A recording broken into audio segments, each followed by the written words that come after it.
শুধু মানুষ হতভাগা একটা প্রাণী যে আল্লাহর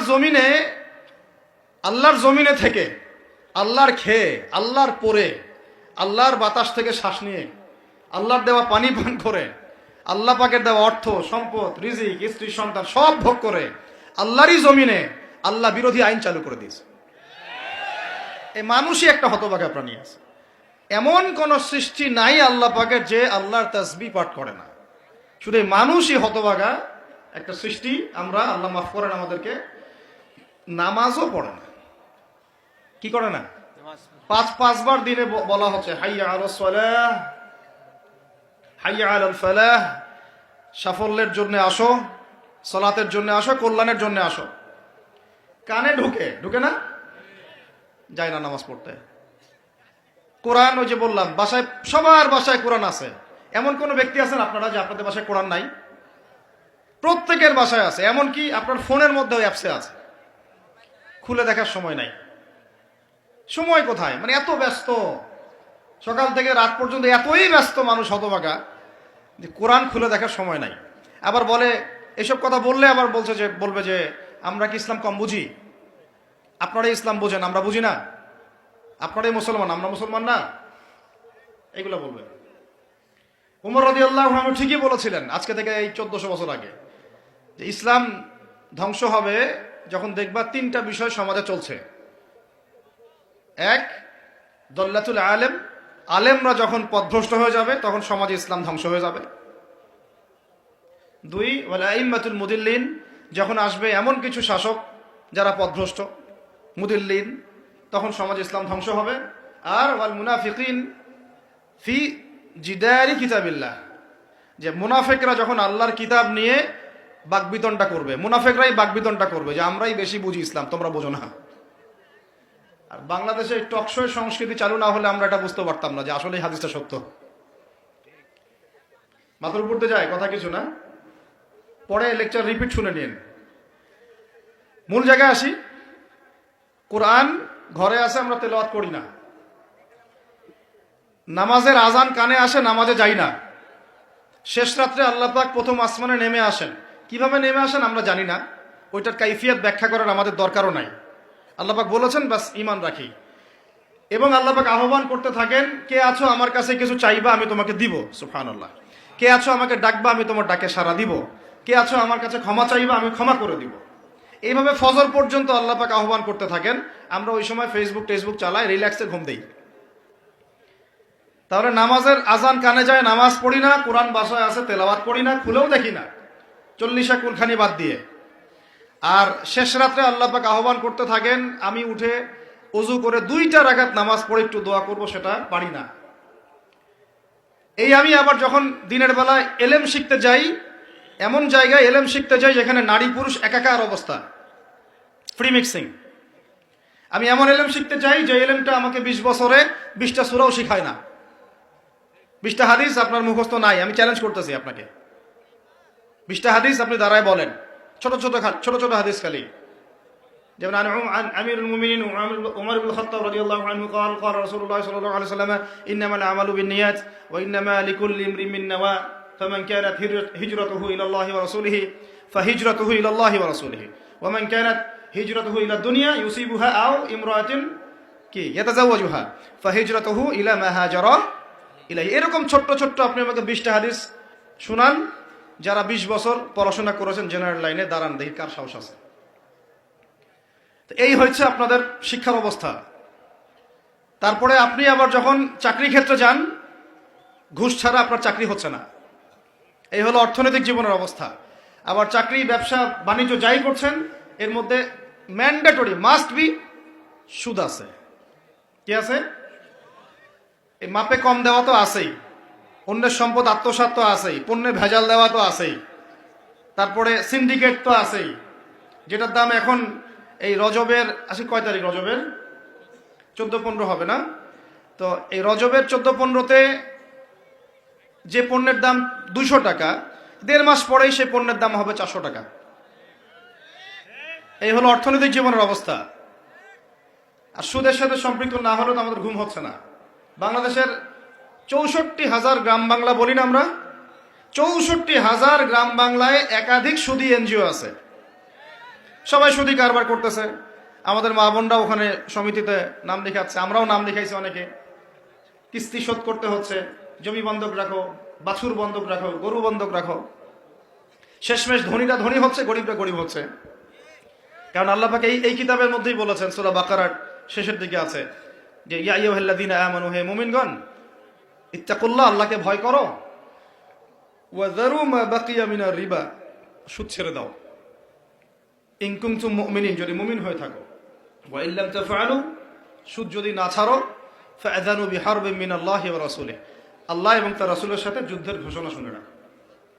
আয়াত বুঝলেন? আয়াতটা কি বুঝলেন? আল্লাহ পাক বলছেন যারা সুদ খায় বা সুদ না ছাড়ে এরা আল্লাহ এবং তার রাসূল মুহাম্মদ সাল্লাল্লাহু আলাইহি ওয়াসাল্লামের বিরুদ্ধে অস্ত্র নিয়ে দাঁড়ায় আছে। তো আপনার আমার কল্যাণ হবে না ভাই? দুনিয়ায় পরকালে কল্যাণ হবে না? আমরা হাউজে কাউসারের পানি তো পাবো ইনশাআল্লাহ, আমরা কবরের উত্তর তো দিতে পারবো ইনশাআল্লাহ। আমাদের জন্য নবী সাল্লাল্লাহু আলাইহি ওয়াসাল্লাম সুপারিশ তো করবেন ইনশাআল্লাহ, সুপারিশ তো নবীজি করবেন, এটা ঠিক আছে, এটা তো ঠিক আছে। কিন্তু কোরআনে যে আল্লাহ পাক বললেন যে সুদ যদি তোমরা না ছাড়ো তাহলে জেনে রেখো তোমরা আল্লাহ এবং তার রাসূলের বিরুদ্ধে যুদ্ধ করতেছো। তো এখন এইটা আমরা কিভাবে আল্লাহ পাককে বুঝ দিব? দুনিয়াতে না বুঝ দিলাম, দুনিয়াতে হয়তো কারো ক্ষমতা আছে, জবানটা বন্ধ করে দিল, এই কথা বলতে পারবেন না, চুপ একদম, সম্ভব কিনা? দুনিয়াতে হয়তো সুদের মহাজন যারা একত্রিত হয়ে দেখা গেল যে একে তো সরাইতে হবে রাস্তা থেকে, এ তো মারাত্মক কথা বলতেছে, সরাই না হয় দিল, হতেও তো পারে, ইতিহাসে হয় না এমন।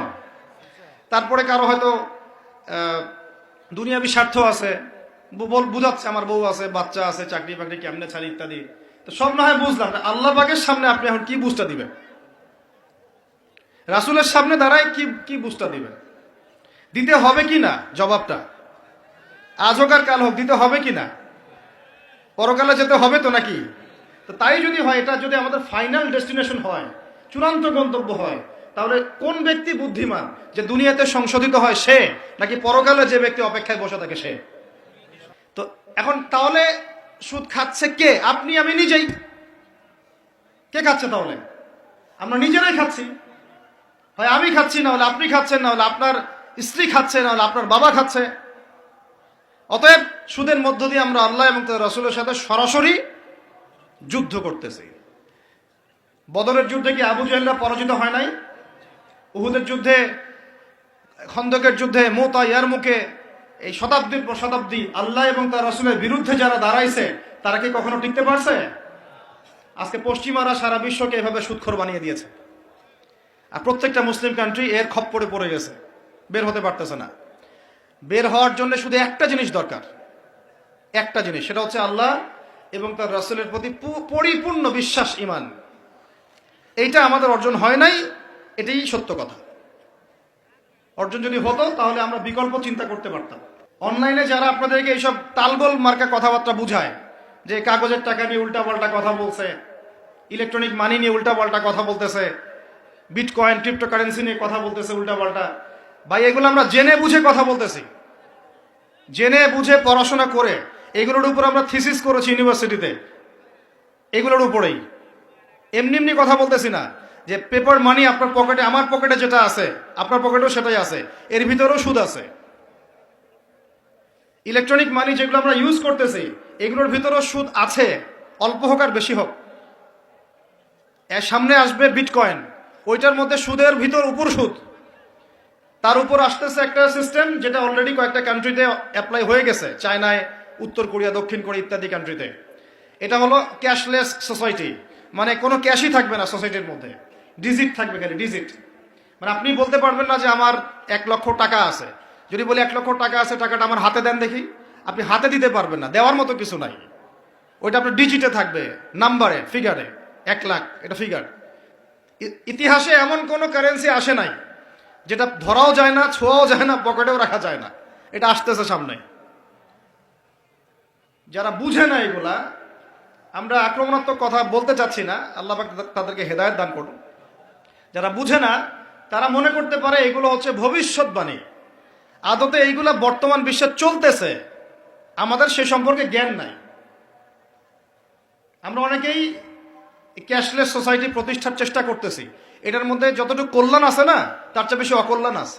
আল্লাহ পাক আমাদেরকে প্রতিশ্রুতি দিয়েছেন যে তোমরা দুশ্চিন্তাগ্রস্ত হয়েও না, তোমরা টেনশন করো না, ভয় পেও না, হীনবল হয়েও না, আনতুমুল আ'লাউনা, তোমরাই বিজয়ী হবে এই দুনিয়াতে এবং আখিরাতে, তোমরাই বিজয়ী হবে ইন কুনতুম মুমিনিন, যদি প্রকৃতপক্ষে মুমিন হয়ে থাকো।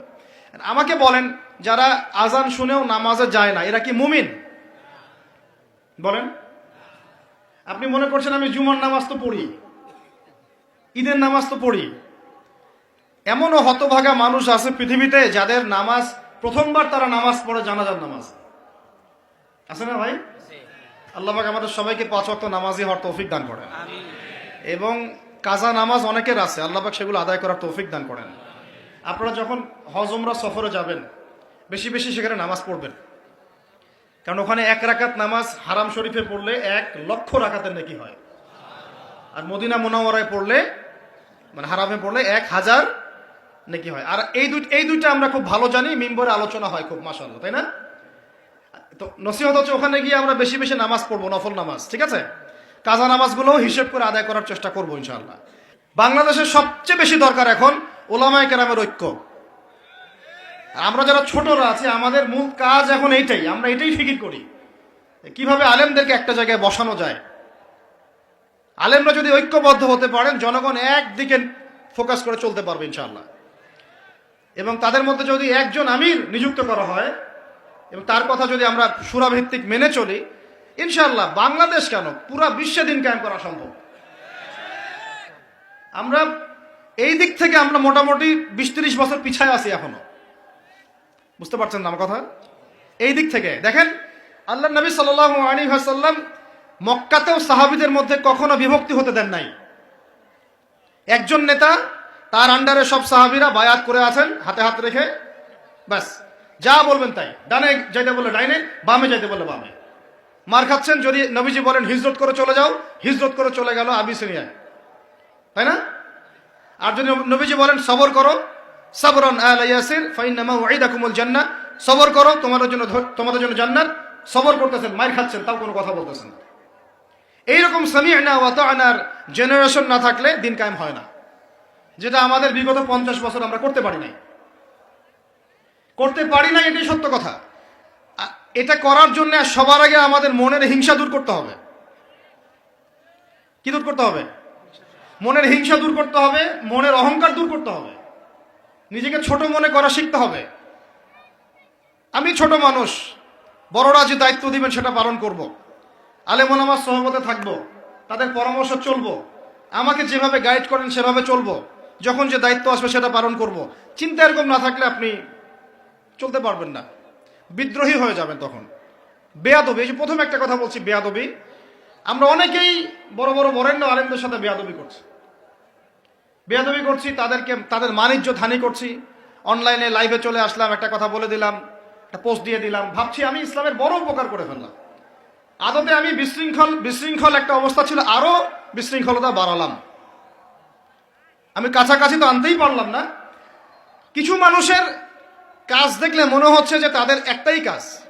কি একটাই কাজ? অনলাইনে একটা একটা করে আলেম, একটা একটা করে বক্তা, একটা একটা করে দায়ীর নাম ধরে ধরে সমালোচনা করা। এটা করে আপনি দিনের কি উপকারটা করতেছেন? এই কাজগুলো করে আপনি দিনের কোন জায়গায় খেদমতটা করতেছেন বলেন? এতে করে মানুষের দিন সম্পর্কে, সেই আলেম সম্পর্কে, সেই বক্তা সম্পর্কে, সেই ওস্তাদ সম্পর্কে, সেই ইসলামী দল সম্পর্কে কি ভালো ধারণা সৃষ্টি হচ্ছে না খারাপ? আমরা যদি প্রশ্ন করি যে আপনি নিজের চেহারাটা একটু আয়নায় দেখেন না, আপনার ভিতরে কি কোনো দোষ নাই? আপনি কি এই উম্মার নেতৃত্ব দেওয়ার যোগ্যতা অর্জন করেছেন? কতগুলো কিতাব পড়েছেন? কি ডিগ্রি অর্জন করেছেন? কতটুকু সার্টিফিকেট অর্জন করেছেন? কতটুকু তাজকিয়া অর্জন করেছেন? কতটুকু আপনি নূর অর্জন করতে পারলেন? কতটুকু বাসিরা আছে আপনার? কয়টা মসজিদ করেছেন? কয়টা মাদ্রাসা করেছেন? কয়টা ইসলামিক সংগঠন করলেন? কয়টা কিতাব লিখলেন? কয়টা লেকচার দিলেন? আপনি নিজে কি করলেন দিনের জন্য? এই চিন্তাটা করা দরকার নাই যে আমি নিজে কি করলাম দিনের জন্য, ও কি করলো, ওর কি খেদমত, ওর কি দোষ, ওর কি ত্রুটি, এইগুলোর চর্চা আমরা ব্যস্ত হয়ে আছি এখন। এই একটা কারণে আমাদের ওলামায়ে কেরামদের মধ্যে ঐক্য হচ্ছে না দুর্ভাগ্যজনকভাবে। কারণ আমরা একটা শ্রেণী আলেমদের ইজ্জত ধোয়ার পিছনে লেগে গেছি আর কি। একজন আলেম না একটা ভুল করছে ভাই, আলেম মানুষ তো, কেন বেয়াদবি করতে হবে আপনাকে? কেন আপনাকে একটা সেশন করতে হবে? কেন একটা এটা করতে হবে, সেটা করতে হবে? চুপ করে থাকেন আপনি। পারলে তার সাথে আপনি পার্সোনালি দেখা করেন, তার কাছে যান, তার কথার পিছনের কারণটা খুঁজে বের করার চেষ্টা করেন। ইসলামের খেদমত এগুলো হচ্ছে না, ওইদিকে যেতে যাচ্ছি না। একটা রিকোয়েস্ট করবো আপনাদেরকে, যে আমরা সবাই একটা দায়িত্ব কাঁধে নেই, যে এই উম্মতকে বিজয়ী করার জন্য আমারও কিছু দায়িত্ব আছে। আপনার দায়িত্ব নেই ভাই? আপনি আয়নার সামনে আজকে রাত্রে দাঁড়ায় অনেস্টলি সততার সাথে দাঁড়াবেন, দাঁড়ায় আপনার চেহারা আয়নায় দেখবেন, দেখে চিন্তা করবেন যে আসলে আমি আজ পর্যন্ত এই উম্মাকে কি দিয়েছি। বলেন তো কি বললাম ভাই? আয়নার সামনে দাঁড়ায় কি বলবেন? আমি আদনান, আমি আব্দুর রহমান, আমি আব্দুর রহিম, আমি অমুক, আমি তমুক, আমি ইসলামকে, উম্মাকে, আল্লাহকে, রাসূলকে কি দিয়েছি এই পর্যন্ত। যদি আপনার মনের মধ্যে সততা থাকে, জবাব ওই আয়নার তসবির আপনাকে দিয়ে দিবে।